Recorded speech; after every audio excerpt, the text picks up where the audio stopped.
Alors à mon tour aussi de remercier chaleureusement Betty et par la même occasion toute l'équipe du Modem Guadeloupe pour cette initiative et cette merveilleuse organisation. Merci de l'invitation.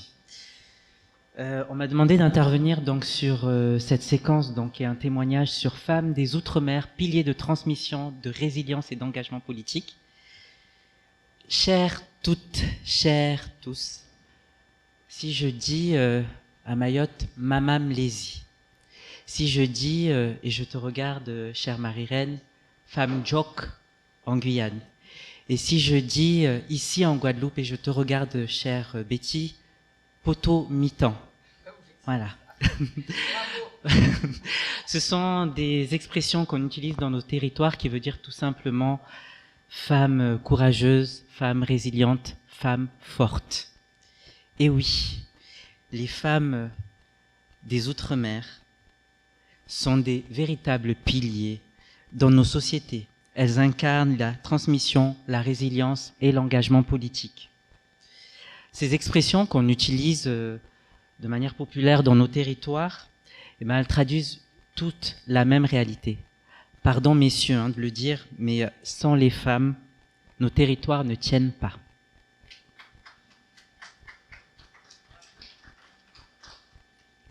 Et à Mayotte, cette force a un visage, une histoire, un nom collectif.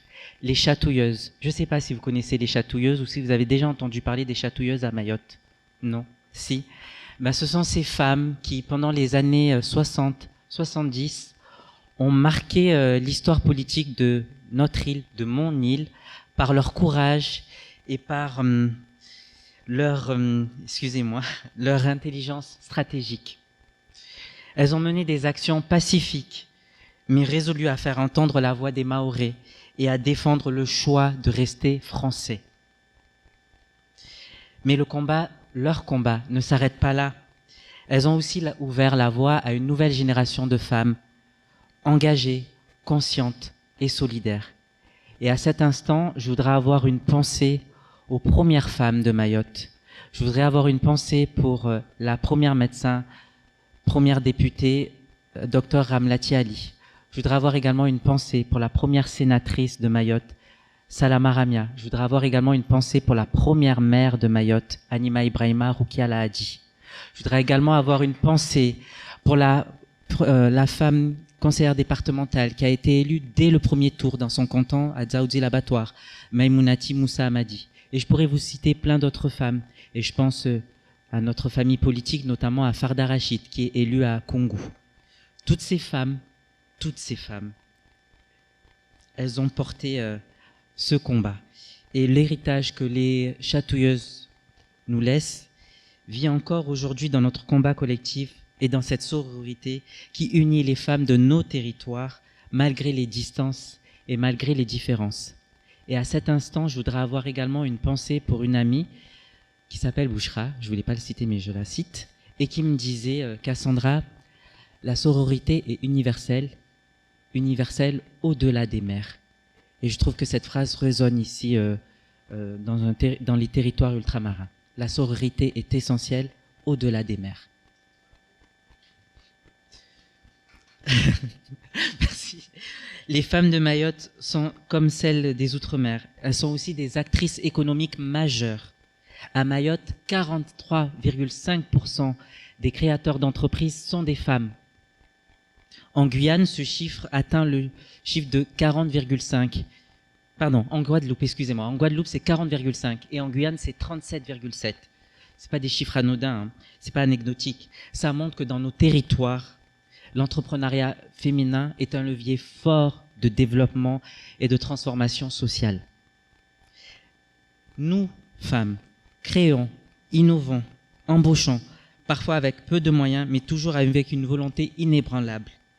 Nous sommes restauratrices, commerçantes, directrices, médecins, artisanes, agricultrices, professionnelles du soin et du service ou de la tech. Nous prenons notre place, sans bruit parfois, mais avec beaucoup d'efficacité. À Mayotte, sur 4 parlementaires, 2 députés, 2 sénateurs, 3 sont des femmes. C'est une avancée majeure et un signal fort. Quand les femmes ont le moyen, elles s'imposent, elles portent la parole et elles prennent part aux décisions. Pourtant, le combat pour une pleine place des femmes en politique est loin d'être terminé, est vraiment loin d'être terminé. En 2014, à Mayotte, on comptait 2 femmes maires sur 17. En 2020, 0. Et en 2026, combien? En 2026. C'est à nous de répondre à cette question. Et donc à ce moment-là, je voulais faire passer une vidéo, je ne sais pas si elle est prête. Si elle est prête, ah, ok. Vous voulez que je chante, que je fasse la pub?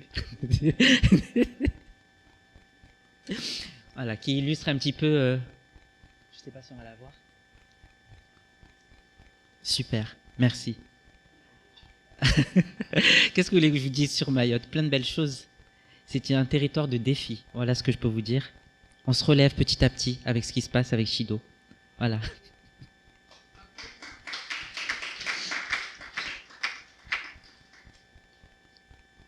Ça prend un peu de temps. Vous voulez que je danse?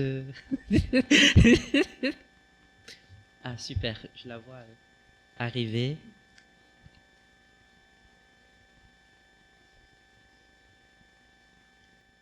Alors c'est une intervention qui avait été portée par une initiative locale. C'est une association qui s'appelle Wasiwatu Mama, nous les femmes.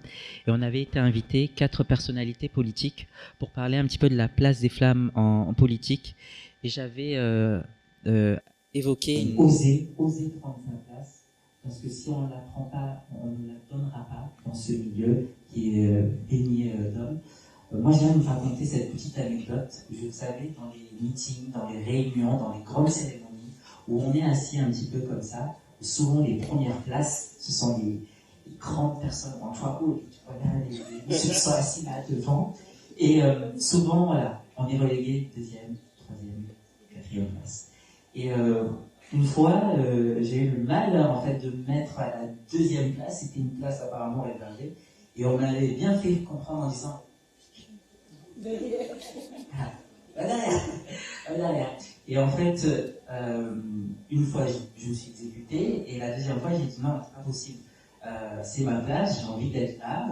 Je pense que c'est aussi, voilà, j'ai aussi le droit d'être là. Donc, la 2e fois, je me suis assise, je suis restée au 2e rang, et j'étais très bien. Et avec des regards de côté, qu'est-ce qu'elle fait là? C'est qui elle est pas pourquoi? Comment ça se fait? On comprend pas. Mais voilà, j'ai pris ma place et j'étais bien. Et c'est ce petit exemple-là, il faut oser prendre sa place dans toutes les sphères, parce que si on ne le fait pas, on n'y arrivera pas. Voilà. Il faut oser prendre sa place. C'est le message que je voulais faire passer, oser prendre sa place. Et je suis extrêmement fier de faire partie de cette famille politique, le mouvement démocrate, parce que on est engagé à mettre en place des espaces d'expression, d'émancipation et de responsabilisation pour les femmes, et plus largement pour les femmes ultramarines. Il ne s'agit pas d'ajouter des noms sur des listes, mais de changer les pratiques, les regards et les cultures. Il ne s'agit pas seulement d'avoir des élus ES. Il s'agit de reconnaître les femmes comme des décideuses, et je crois que je l'ai entendu parler tout à l'heure par Betty, ou par toi Marie-Reine, des bâtisseuses d'avenir. Alors à toutes celles qui ont osé avant nous, à celles qui osent aujourd'hui, et à celles qui hésitent encore, je veux dire ceci. Vous avez votre place. Prenez votre place. Vous avez du pouvoir. Prenez ce pouvoir. Et ce pouvoir peut transformer nos territoires. Ensemble, dans la sororité, dans l'action et dans l'engagement, nous bâtirons des outre-mer plus justes, plus équilibrés et plus libres. Merci.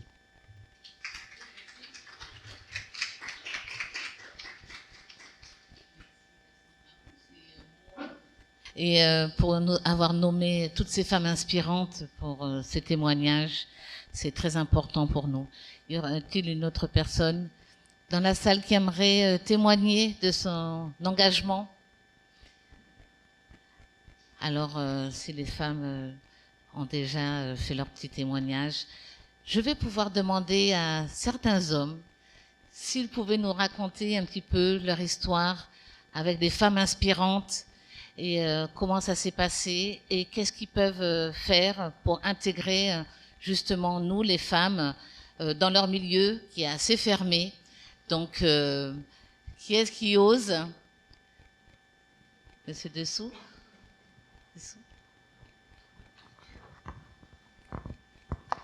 Racontez-nous vos belles histoires. Donnez-nous la force et l'énergie. Bien, je vous remercie et je ne m'attendais pas à ce piège. Enfin, ce n'est qu'un témoignage. Le témoignage, c'est celui qui nous a précédé, Madame Albertine Baclay, que j'ai eu le plaisir de connaître, étudiant.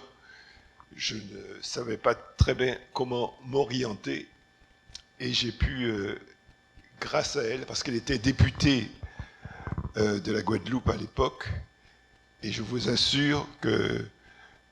Qu'est-ce qu'il faut que je fasse? Ça va? Et grâce à elle, j'ai pu rentrer au centre de formation de la Caisse centrale, le centre économique de formation économique et bancaire, le CEFEB, et c'est elle qui m'a permis d'avoir une formation, parce que j'avais une formation classique de juriste, mais je n'avais pas eu encore l'expérience bancaire des dossiers, parce que c'est par le dossier qu'on apprend la vie d'une entreprise et ses problèmes et comment les résoudre.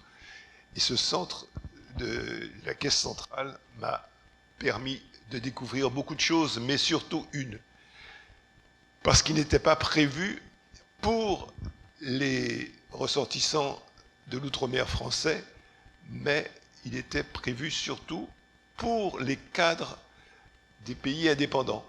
Et c'est par l'intermédiaire d'un ami malgache, Raymond Rakoutou Arrivelou, que j'avais retrouvé, puisque nous avions fait nos études ensemble à Nice, et je l'ai rencontré par hasard sur le boulevard Saint-Germain, et il me disait qu'il était en formation au CEFEB, et il m'a dit, mais je trouve curieux qu'il n'y ait aucun ressortissant des départements d'outre-mer à ce centre de formation, et ce sont que des dossiers de l'outre-mer que nous étudions. Et alors, j'ai pu avoir ce dossier, et j'ai appris qu'il fallait avoir le parrainage d'un homme politique. Et comme Madame Baclay venait d'être élue, ça se passe aux environs de 68 ans, une année assez tumultueuse, j'ai pu présenter mon dossier, mais quand j'ai été reçu, on m'a dit, vous êtes le premier et le dernier ressortissant des départements d'outre-mer à pouvoir bénéficier de cette formation, parce que c'est pour ceux qui sont devenus indépendants et c'est pas pour ceux qui sont restés français. Et ça, je vous assure que j'ai pu méditer profondément cette expérience. Alors, et c'est encore par une femme, par Madame Baclay, et Madame Baclay aussi, ce qui est très important. On parle des femmes, on parle de pas mal de choses, mais c'est une femme qui vous a expliqué qu'elle était veuve. Je crois aussi que le veuvage, pour une femme, est quelque chose d'important pour pouvoir résister aux hommes, dans la concurrence des hommes, mais aussi en tant que femme, pour rester femme et digne et pouvoir élever ses enfants. C'est une leçon de vie qu'elle m'a apportée. Et évidemment, moi je dis que j'espère que pouvoir terminer quelques réflexions que j'ai couchées. Ce que je veux dire, c'est que on parle de l'esclavage, on parle de choses comme ça, mais j'estime que c'est dépassé. Et c'est pour ça que je suis en train d'écrire quelque chose maintenant sur les filles et les fils de la liberté. Parce que la liberté nous a apporté beaucoup de choses, et c'est cette liberté qu'il nous faut nous montrer dignes de la mériter et de la conserver. Et c'est pour cela que je suis en plus au MODEM, aux côtés de François Bayrou, parce que François Bayrou aussi est très important pour moi, parce qu'il est venu ici pour nous rappeler que ce qu'il fallait voter, comment il fallait voter pour rester département français. Et surtout, il m'a donné un secret de sa vie à travers l'outre-mer, parce qu'il a fait sa préparation à l'entrée à l'école normale, et il était au lycée Montaigne, et il m'a expliqué que sur un mur de la salle de récréation du cloître où se trouve le lycée Montaigne à Bordeaux, il y avait une plaque à Félix Eboué, qui était ancien élève du lycée Montaigne. Et c'est là c'est très important. Et bien que historien, il ne connaissait pas Félix Eboué. Et Félix Eboué est très important pour notre construction politique ici, et nous lui devons beaucoup. Mais encore une fois, je suis très heureux de voir que c'est une femme maintenant qui a accepté de me succéder, parce que c'est ce que j'attendais, et c'est une femme qui est élue, et que vous connaissez son allant. Maintenant, il faut que nous nous réunissions pour que nos compétences nous permettent de travailler et d'avancer ensemble et en toute égalité, en tout respect des uns des autres. Voilà, je peux pas dire d'autre. Le micro, oui, merci, monsieur Sissou, merci. J'ai pas entendu, oui, voilà. Oui. Notre témoignage. Puisque Betty me propose de dire quelques mots. Est-ce que vous pouvez vous présenter, s'il vous plaît ? Je suis Francis Ludger, je suis donc membre du MODEM et singulièrement à Pointe-à-Pitre. Donc je vais mettre un peu plus loin, comme ça vous allez pouvoir me voir mieux. Donc oui, donc je suis donc Francis Ludger, je disais, donc je suis membre du MODEM donc Guadeloupe et singulièrement à Pointe-à-Pitre. Donc depuis quelque temps, je chemine avec Betty. Hein. Alors c'est vrai que je suis effectivement quelqu'un déjà engagé en tant que militant de la vie associative. De par mes fonctions de cadre territorial, je suis les politiques publiques, hein, donc je les mets en œuvre. Et j'ai aussi, bien évidemment, quelques expériences politiques, notamment sur Pointe-à-Pitre. Donc j'ai eu donc des échanges avec Betty. Alors c'est vrai que ça ne m'était pas venu à l'esprit d'adhérer au MODEM. Je dois le dire parce que dans mon parcours, effectivement, je me considère, et je pense que je me suis retrouvé dans les valeurs du MODEM, puisque je suis plutôt un progressiste. Donc je suis plus des idées, vous comprenez bien, qui émanent de mon parcours, de mon éducation, puisque mes parents, et singulièrement un oncle, feu Nicolas Ludger, qui fut un militant syndicaliste, hein, et qui fut du Parti communiste. Et donc toute ma structure a été tournée vers des valeurs de gauche, et effectivement, je suis quelqu'un qui considère évidemment que les valeurs de progrès, puisqu'on peut être du MODEM, mais de progrès, donc il n'y a pas, c'est pas exclusif, mais c'est vrai que c'est un rapprochement. Alors, moi, je voudrais dire, effectivement, moi, j'ai des personnes, notamment ma mère, qui m'a façonné, puisque c'est la fête des mères, elle n'est plus de ce monde, mais elle a fait ce que je suis aujourd'hui, le produit, effectivement, de mon éducation, de mon parcours. Je voudrais aussi dire que j'ai eu de belles rencontres professionnelles, et je voudrais citer une personnalité que certainement lui des Sud connaît très bien, c'est Madame Georges Tarrer, puisque quand je suis revenu en Guadeloupe, Madame Georges Tarrer, donc, qui fut adjointe à la ville de Pointe-à-Pitre, c'est elle qui est venue me chercher pour me demander de rentrer et de travailler donc à une maison du citoyen qui a été ouverte à Pointe-à-Pitre à l'époque. Donc elle m'a bien accompagné à ce niveau-là. J'ai eu d'autres personnes avec qui j'ai cheminé, mais tout ça pour dire que en réalité aujourd'hui, et je remercie Betty, je sais tous ses efforts pour pouvoir organiser cette rencontre, c'était pas évident. On en a beaucoup discuté parce que le jour choisi, la semaine choisie, c'est une semaine de commémoration en Guadeloupe. À la fois il y a la fête des mères, bien évidemment. Il y a le 27 mai qui est un jour quand même particulier pour nous, et quand on rentre dans cette période-là, en Guadeloupe, mais je pense dans les Antilles aussi, puisqu'en Martinique c'est le 22, si je ne m'abuse, tout ça fait que le moment choisi pour parler de la politique nationale n'était pas forcément le plus indiqué. Mais c'est un pari que Betty a mené avec les autres membres du MODEM, et je la remercie de toute l'énergie qu'elle a déployée pour permettre à ce que nous puissions faire cette journée. Et je dis que le nombre n'atteint pas la qualité. Nous ne sommes pas nombreux, d'autres personnes viendront certainement un peu plus tard. Donc, les femmes sont au cœur de l'engagement citoyen, c'est-à-dire que on voit bien, notamment dans nos sociétés insulaires, et singulièrement en Guadeloupe, mais aussi dans les autres DOM, on voit comment les femmes portent le combat chevillé au corps. Donc, toutes les belles réalisations que nous avons eues ont été le produit de femmes. Moi, je voudrais, on a parlé ce matin de santé, Madame Simone Lutin, qui fut quand même une grande militante et qui a été à l'origine du planning familial de la Guadeloupe. Il y a des personnalités qui sont certes contestées, controversées, mais néanmoins qui ont joué un rôle très important. On vient de voir Madame Baclé qui fut une femme, la première députée. Géotière Archimède quand même, qui est aussi une femme brillante députée de la Guadeloupe et qui a mené des combats importants. On peut citer aussi Madame Feu Michel Chevry, controversée certes, mais qui quand même a été une femme très inspirante et marquante en Guadeloupe, et qui a permis effectivement à ce que d'autres femmes emboîtent le pas, puisque avant Madame Chevry, il y avait très peu de femmes qui étaient véritablement engagées en Guadeloupe, et je crois quand même que, bon, le personnage est controversé, mais on peut dire quand même qu'elle a ouvert une voie, et on a eu à un moment donné plus que 4 femmes, hein, en Guadeloupe, on a eu pratiquement plus de 10 femmes, maires, députées, etc. Tout ça pour vous dire que rien ne peut se faire sans les femmes dans l'engagement.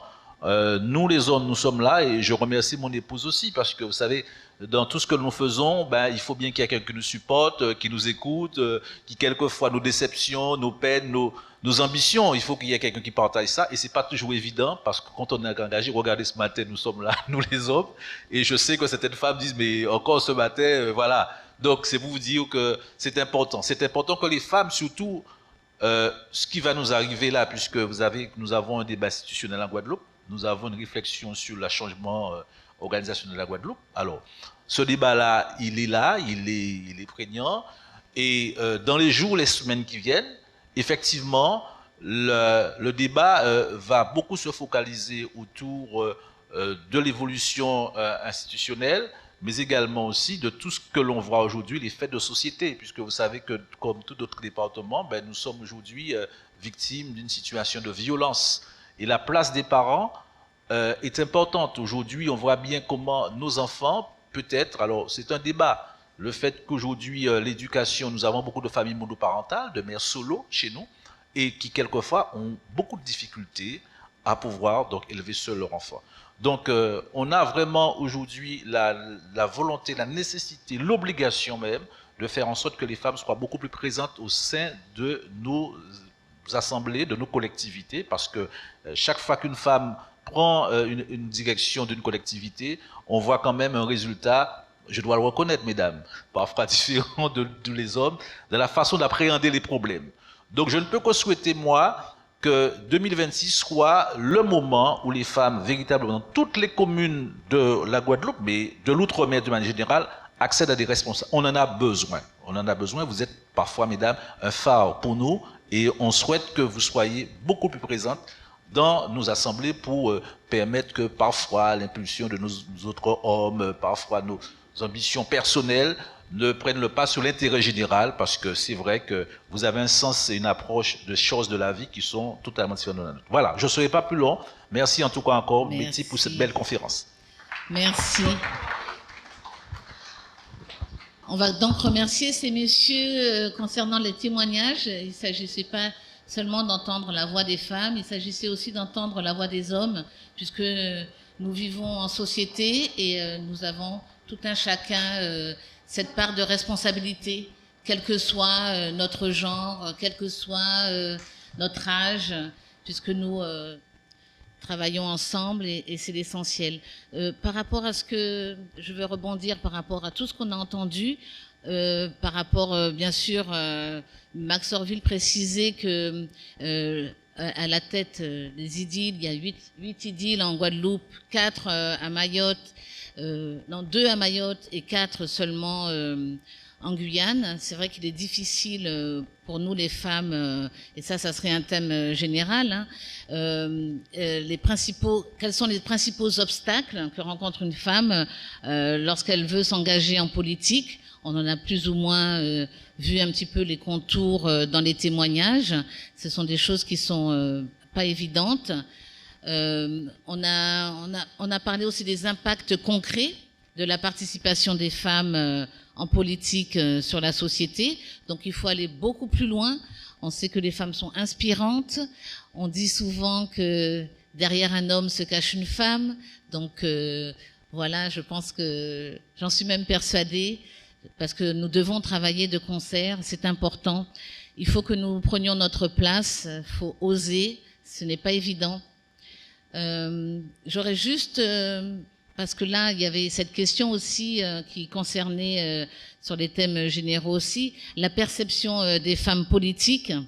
Est-ce qu'elle est différente de celle de leurs homologues masculins?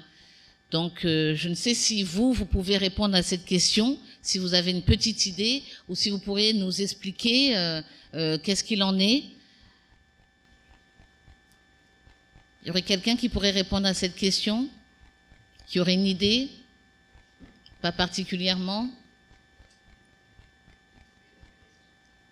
Donc, non, c'était sur la perception des femmes politiques. Est-ce qu'elle est différente de celle des homologues masculins? Votre ressenti? Et pourquoi? Parce que tout un chacun, on a témoigné, on a vu que les femmes sont importantes, qu'elles font des choses, mais malgré tout, la perception n'est pas évidente. Donc, est-ce qu'à votre avis, vous avez des orientations pour savoir si le pourquoi cette perception-là, surtout dans nos sociétés, n'est pas évidente? C'est un thème à réfléchir, en tout cas. Il y a ces thèmes-là qui reviennent.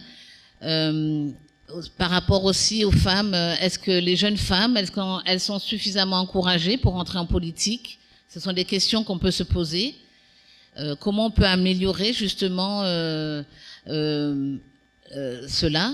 Encourager les jeunes femmes à entrer en politique, c'est pas évident. Il y a encore plusieurs questions où on pourrait débattre. C'est sur la présence des femmes en politique. Est-ce qu'elles influencent les prises de décision sur certaines questions? Alors, c'est un petit peu comme dans l'éducation. On va vous dire que les femmes, quand c'est genré, on va vous dire que les femmes vont s'orienter plus vers tout ce qui est santé, etc. et les hommes vers tout ce qui est industrie, etc. On voit bien que c'est en train de se niveler dans la société, mais c'est encore pas évident de prendre sa place. Et c'était voilà aussi des questions sur l'engagement et la représentation. On pourrait réfléchir aussi sur l'influence des prises de décision sur certaines thématiques, que ce soit santé, éducation, et comme je précisais, égalité des genres. On a parlé aussi des femmes inspirantes. Cassandra nous en a parlé un petit peu. Elle nous donnait de bons exemples de femmes inspirantes, des femmes leaders. Donc, est-ce que nous, à notre niveau, dans nos territoires, est-ce qu'il serait bon, dans nos mouvements, aussi de faire intervenir justement ces femmes qui sont leaders et qui investissent tous les jours, qui s'engagent, qui entreprennent?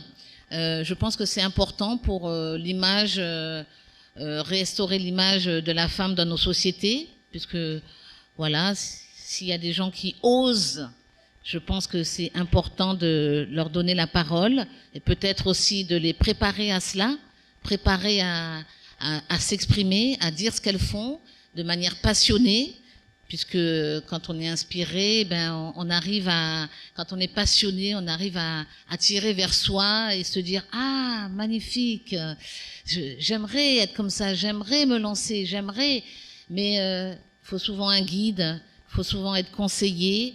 Et je pense que nous, c'est notre rôle aussi, nous, femmes combattantes, qui allons combattre tous les jours, celles qui ont déjà supporté, comme disait le témoignage, les colibés, certains, des fois, nous invectivent, nous disent de retourner à notre place, retourner dans nos chaumières. On entend encore cela de nos jours.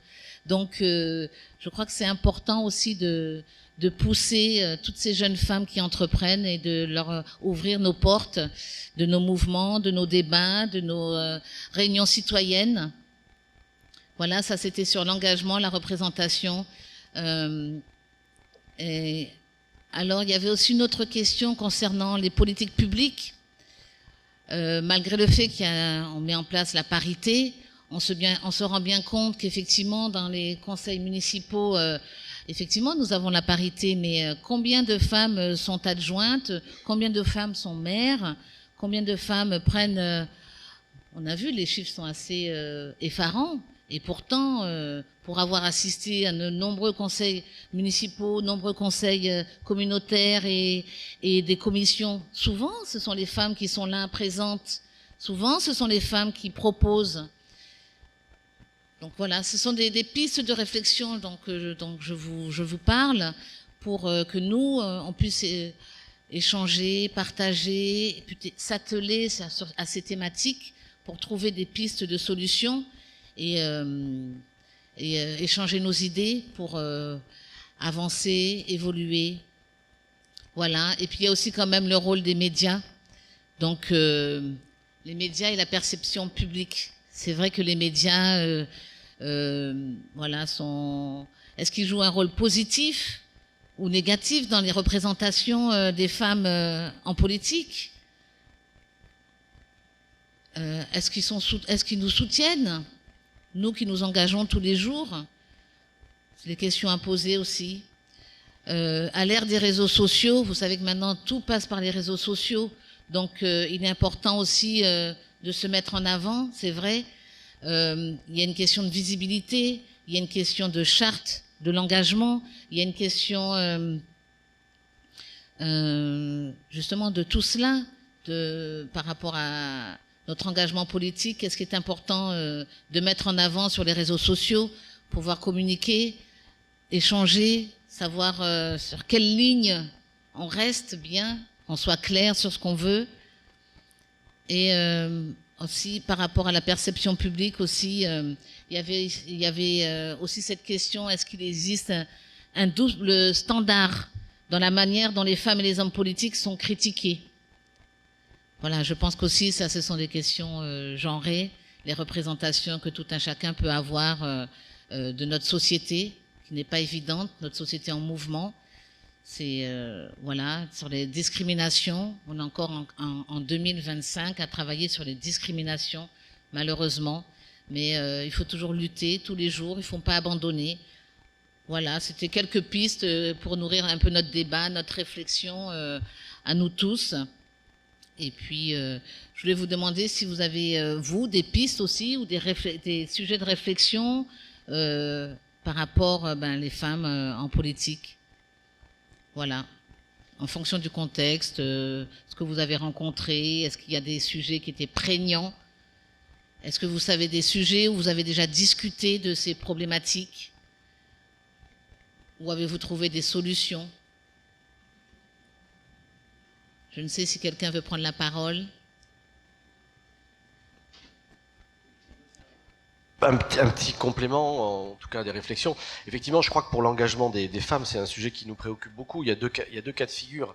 Évidemment, les cas de figure où la loi oblige, on voit évidemment immédiatement une application stricte de la parité. Mais il ne faudrait pas croire que parce que la loi oblige, tout d'un coup, le problème de l'engagement des femmes est réglé. En réalité, quand vous mettez autant d'hommes que de femmes sur une liste et que vous avez autant d'élus hommes que femmes, les contraintes de la vie personnelle, les non-dits, les empêchements parfois que l'on se fait à soi-même, restent, perdurent et sont différents entre les hommes et les femmes. Donc je crois qu'une fois que l'égalité est supposée, il faut qu'elle devienne réelle, et donc il faut donner les moyens aussi aux femmes concrètement dans l'exercice du mandat de pouvoir précisément l'exercer, c'est-à-dire ne pas se retrouver dans des situations de blocage, parfois dans des syndromes de l'imposteur. Est-ce que je suis vraiment à ma place? Est-ce que vraiment je dois faire ça? Est-ce que j'ose faire ça? Est-ce que je dois? Est-ce que c'est pas plutôt un homme de faire ça? Donc je crois qu'il y a une question derrière de toute une multitude d'outils qui vont au-delà de simplement la loi. La loi fait peut-être au fond le maximum, une loi ne peut pas tout, mais dans la pratique, entre élus locaux, dans la gestion d'une majorité, dans la gestion d'un groupe municipal, je crois qu'il faut par exemple peut-être ne pas tout le temps réserver aux femmes les sujets tels que éducation, culture, famille, parce que ça, forcément, ça entretient nécessairement des difficultés. Et on ne peut pas, du jour au lendemain, peut-être s'improviser sur d'autres sujets. Bien, dans ce cas, il faut se former, et au fond, on parvient tout à fait à exercer les responsabilités. Le témoignage qu'on a eu, le vibrant témoignage qu'on a eu au début, nous a montré à quel point les femmes pouvaient et devaient exercer ses responsabilités. Donc il y a le cas de figure de la loi qui oblige, mais ça ne fait pas tout. Et puis ensuite, il y a les cas de figure où la loi n'oblige pas, ou en tout cas, elle ne peut pas complètement obliger. Je pense par exemple à la parité pour les maires ou les députés. En France, il y a 20% à peu près de femmes maires.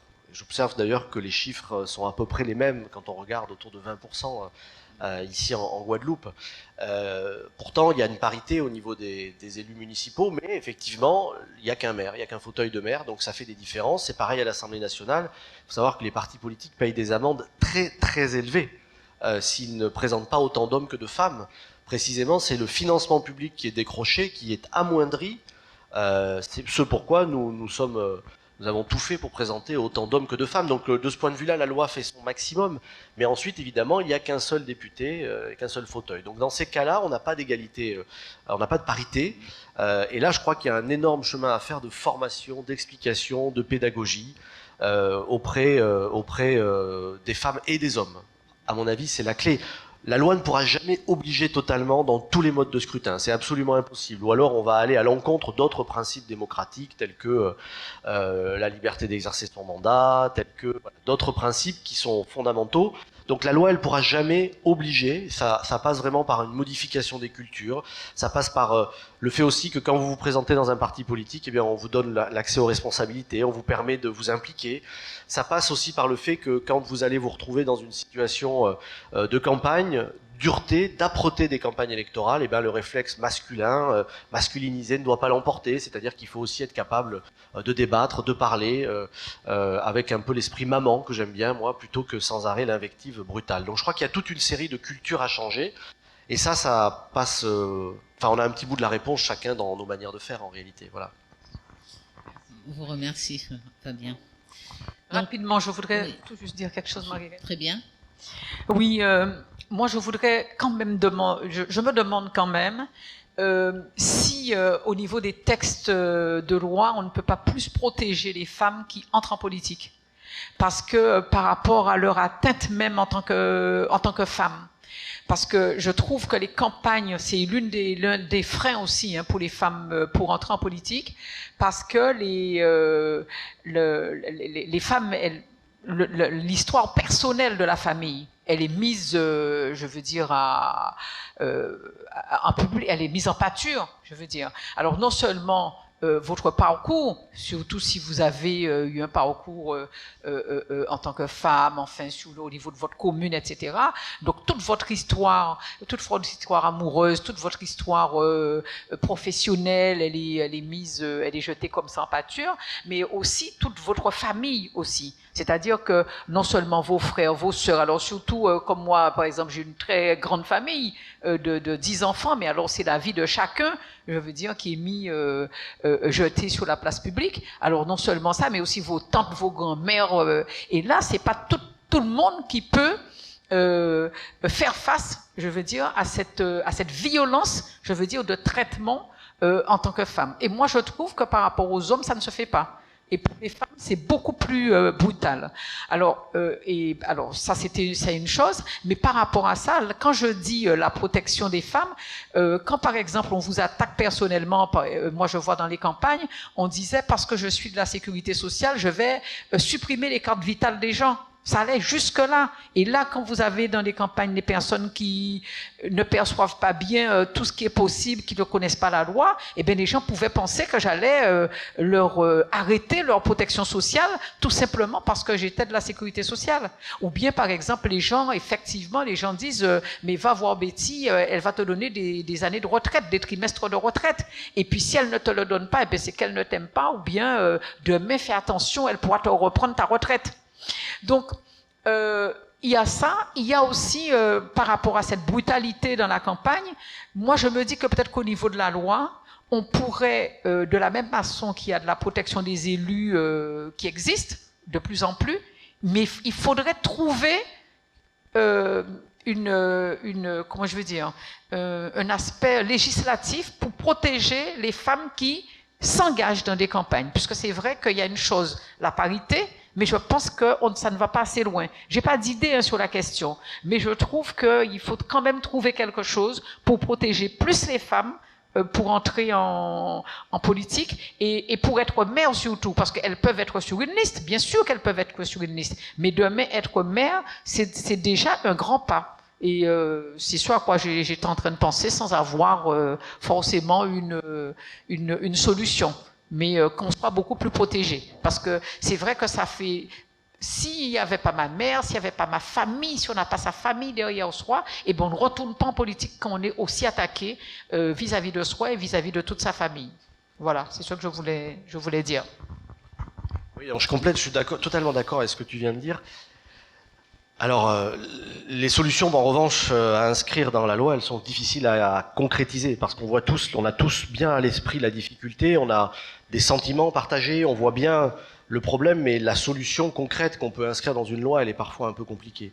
Là, j'ai vu que la semaine dernière, le ministère de l'Intérieur, dans le cadre de la lutte contre l'agression et la violence envers les élus, avait proposé de généraliser le bouton d'alarme. Vous savez, j'ai envie de dire, on en est là, c'est terrible. Mais enfin, c'est-à-dire que quand vous estimez, vous êtes un peu menacé. Enfin, moi, il m'est arrivé d'aller rencontrer des marchands ambulants qui ne voulaient pas que leur marché soit déplacé. Ils m'ont séquestré dans mon bureau. Bon, c'était moyennement agréable. Donc, dans ces moments où vous imaginez, si vous arrivez à l'anticiper, des fois, vous pouvez pas le savoir avant, que vous allez être agressé, vous avez un porte-clés, vous bipez, ça contacte la gendarmerie, la police qui vous rejoint immédiatement. Donc c'est un progrès, en même temps, c'est de dire où on en est, mais enfin c'est quand même un outil qui peut être intéressant, beaucoup de maires le réclament. Ça n'est pas plus utile aux femmes qu'aux hommes, mais c'est un procédé qui peut être généralisé, dont les élus pourront bénéficier. Mais là où tu as raison, c'est que la question des campagnes électorales est aujourd'hui un terrain de brutalité, de diffamation, d'injures extrêmement puissant. Et comme souvent, les recours électoraux sont systématiquement examinés après l'élection, si on l'inscrit dans le cadre des recours électoraux, on peut ne pas faire cesser un phénomène de diffamation, d'injure pendant la campagne, puisque ce sera examiné après. Il faut en revanche porter plainte, faire un référé liberté ou aller devant le juge pénal pour dire je suis diffamé, j'ai un problème, et dorénavant, il peut, pendant les campagnes électorales, le juge des référés liberté peut rapidement décider de faire interrompre, cesser quelqu'un qui raconterait des choses sur vous. Mais vous imaginez la lourdeur de la procédure, la complication que ça crée, enfin c'est quelque chose de très dur. Et de toute façon, la rumeur est toujours 1000 fois plus puissante que tout autre message. On le sait de tout temps à jamais. Et notre esprit est fait de telle manière qu'il est plus sensible parfois à la rumeur et au mensonge, à la fake news, comme on dit, qu'à la vérité, qui est parfois moins séduisante. Donc c'est un vrai problème. Les campagnes électorales en France, globalement, elles sont peu protégées. C'est des moments durs pour les femmes, pour les hommes aussi, à vrai dire, parce que quand la vie familiale, elle est jetée sur la place publique, votre métier, vous pouvez être accusé de tout dans une campagne électorale par vos adversaires. Parfois, c'est pas vos adversaires. Moi, j'ai le cas d'une femme qui était candidate à Bordeaux. Aux législatives la dernière fois, elle a reçu en 36 heures, elle a reçu 3000 messages sur les réseaux sociaux lui disant « Madame, désistez-vous, vous allez faire gagner le RN ». Il n'y avait aucune chance de victoire du RN, il était à 18% au premier tour, l'extrême gauche était à 49%. On savait qu'il allait gagner au deuxième. Il y avait donc une candidate démocrate à 25. Donc elle n'avait aucune chance de faire gagner l'extrême droite. On savait que le deuxième tour était une victoire de l'extrême gauche qui était déjà à 49, donc c'était fait. Donc elle s'est maintenue, évidemment. Je vous raconte ça parce que 3000 messages en quelques heures, si on vient vous taper 3000 fois sur l'épaule dans la rue, enfin c'est insupportable en si peu de temps, c'est du harcèlement. Mais sur les réseaux sociaux, on allait le laisser passer. On l'a pas laissé passer, on a dénoncé évidemment le cyberharcèlement qui ne pouvait venir que de l'extrême gauche. Donc on l'a dénoncé, le député a dit non, c'est pas moi, il a porté plainte en diffamation, on va aller au tribunal, très bien, on a largement de quoi prouver que ça vient de ses troupes, mais c'était pas lui officiellement, c'était ses troupes.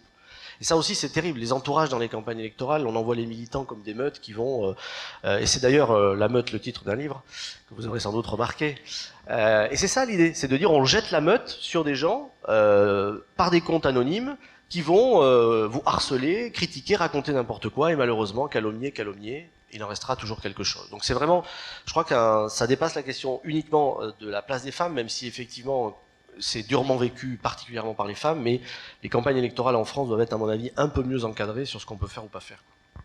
Merci Fabien. On va passer le micro juste derrière, et après Cassandra. Merci. Je crois que est abordé là un problème fondamental qui concerne pas seulement les femmes, celui de la violence en politique. C'est celui de la violence dans la démocratie. La démocratie, telle qu'elle est organisée aujourd'hui, produit de la violence. Lorsqu'au XVIIIe siècle, les responsables du monde occidental ont commencé à envisager de donner la parole aux uns et aux autres, ils avaient le choix entre deux modèles, pas plus que ça. Il y avait le modèle monarchique, dont on ne voulait plus, et puis il y avait le modèle de la guerre. Et ils ont créé la démocratie moderne sur le modèle de la guerre. Au lieu qu'il y ait mais, eh bien on a mis deux partis politiques. Et on continue à fonctionner comme ça. C'est-à-dire que pour conquérir le pouvoir et pour le garder, on est amené à flinguer celui ou celle qui sont en face. Il faut réfléchir à cela. Tant qu'on n'aura pas compris qu'il faut substituer la coopération à la confrontation, les hommes et les femmes, et les enfants et toutes les sociétés ne fonctionneront pas bien. Le monde politique donne tous les jours, envers les femmes encore plus, mais aussi envers les hommes, un spectacle de violence insupportable. Le monde politique produit de la violence. Il le produit directement par ses comportements, par les insultes toute la journée, les mensonges, les calomnies, les non-respects de la parole donnée. C'est ça qui fait qu'on est en train véritablement de décliner dans toutes les grandes démocraties. Alors que les femmes soient particulièrement victimes de cette affaire-là, on peut le penser. J'introduis cependant un bémol s'agissant de la capacité de résistance des hommes et des femmes. Je ne sais pas si tout le monde le sait, mais on parle beaucoup d'euthanasie en ce moment. Quant au suicide en général, quelle est la proportion de femmes et d'hommes qui se suicident? Il est assez frappant de constater que la proportion d'hommes qui se suicident est beaucoup plus importante. Disons que sur 100 suicides, il y a, et dans le monde entier, c'est pas seulement en Guadeloupe, aux Antilles ou en France, il y a une proportion de 75%, de 75 à 80% d'hommes qui se suicident et 15 ou 20% seulement, entre guillemets, de femmes. Ça veut dire qu'il y a une capacité de résilience, une capacité de résistance des femmes qui est beaucoup plus forte que la capacité de résistance des hommes quand il y a des difficultés importantes. Ça veut dire que les femmes ont peut-être une responsabilité particulière quant au travail de redressement